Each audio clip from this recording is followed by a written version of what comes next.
I am taken back by the level of pure evil that has transpired when our suspect brutally murdered an innocent woman and a young child.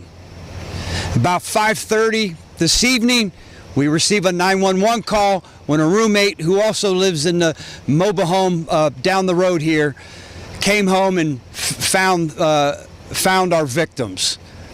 Deputies arrived on scene and immediately discovered that it was an extremely gruesome scene. Gruesome scene. An adult female laying in the backyard of the house in her own puddle of blood. A bloody handprint that we believe is hers as she was fighting for her life, trying to escape the violence that was occurring inside this mobile home. This gruesome scene got even worse when the deputies made entry into the residence and found a small child brutally murdered. Brutally murdered. These two innocent victims were beaten to death by blunt force trauma. Around 3:40 this afternoon, as we're doing our neighborhood survey, we learned that the neighbor did hear the scream, a female scream. They didn't contact law enforcement because they say that this wasn't something out of the ordinary. We believe that our suspect fled on foot. Yes, he is dangerous. He has killed somebody who he was romantically involved with. He has killed his own child. Where are we at now? State Attorney Lopez is on scene. Our search warrant has been approved. We are now just starting to piece everything together of what has transpired inside and outside of this mobile home. As you can see, we have a large contingency of law enforcement in the area. Our helicopter, our aviation unit is out here, our K-9 unit, and several, I mean numerous deputies and detectives as we continue to canvass this area. Our suspect is Angel Cuz-Choc, an Hispanic male, 31 years of age. Angel, if you're listening, hear me loud and clear. Turn yourself in. Do yourself and this community a favor and turn yourself in, and turn yourself in now, because I promise you, there is nowhere where you can hide that we won't find you.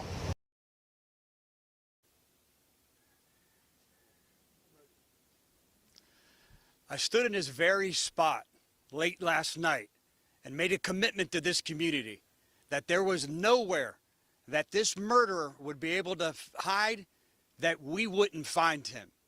I now stand here less than 24 hours later and tell you that this murderer who brutally murdered and committed this heinous, vile, and unthinkable crime against these two innocent victims is under arrest. Let me talk a little bit now about how we got here. How did we get to this point?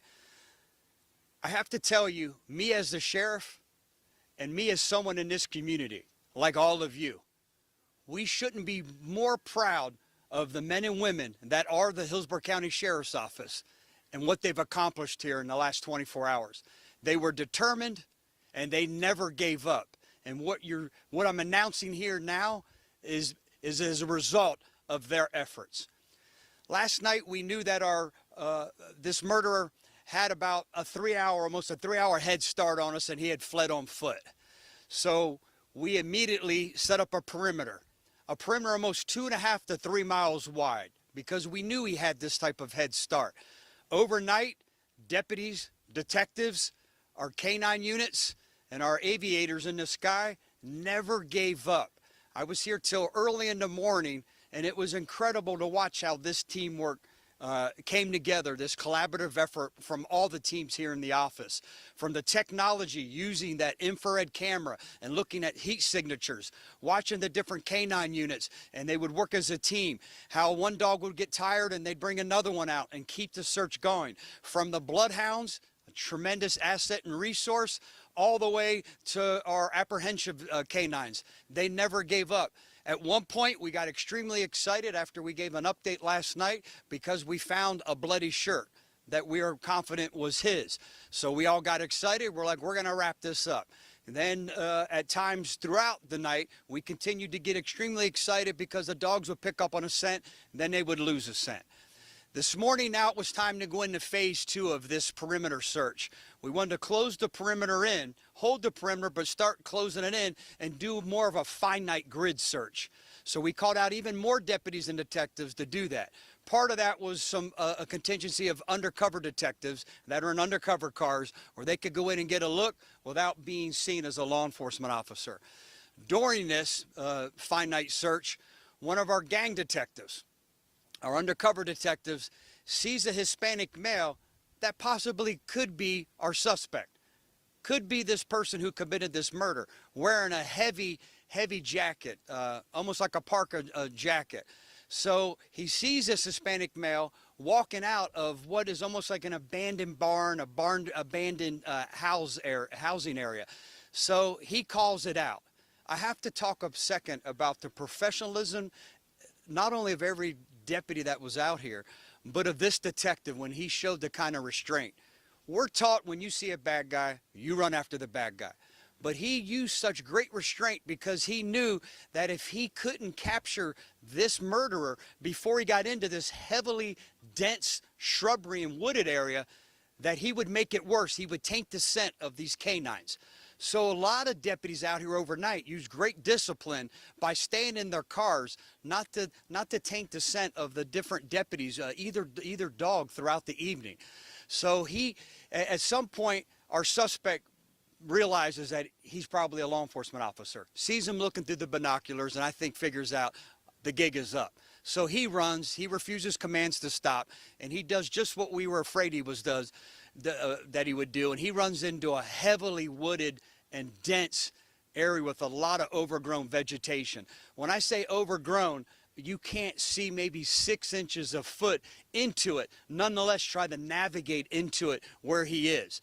Well, he might have been able to outrun the visual sight of the deputies, these hard-charging deputies that were out here, but he couldn't outrun the scent of this canine. And the canine took us right to it.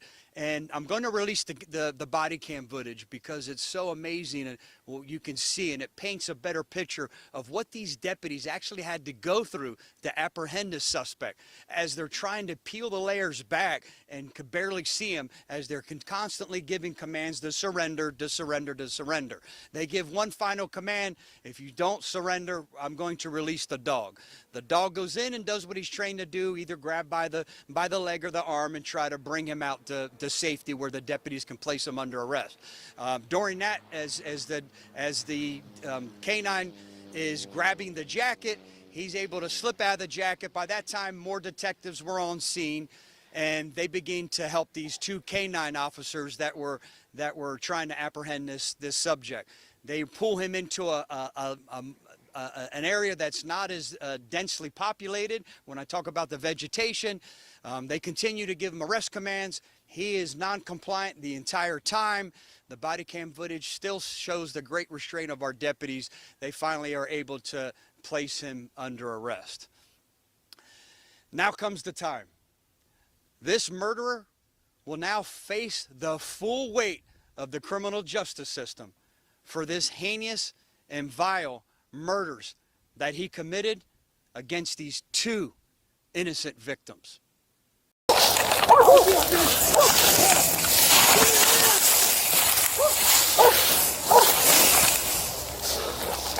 Stand by. Let me see your hands now! Yeah, we can't see him. He's in thick stuff. Let me get your hands there! You better show them to me now! Come out here! Come here, you go. Come here! I can't get to you, Brian.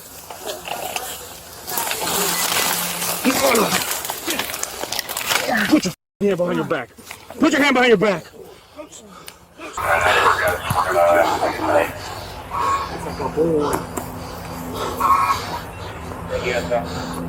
Thank you, SO. He got his jacket. That's all right. He didn't let go. He was on him.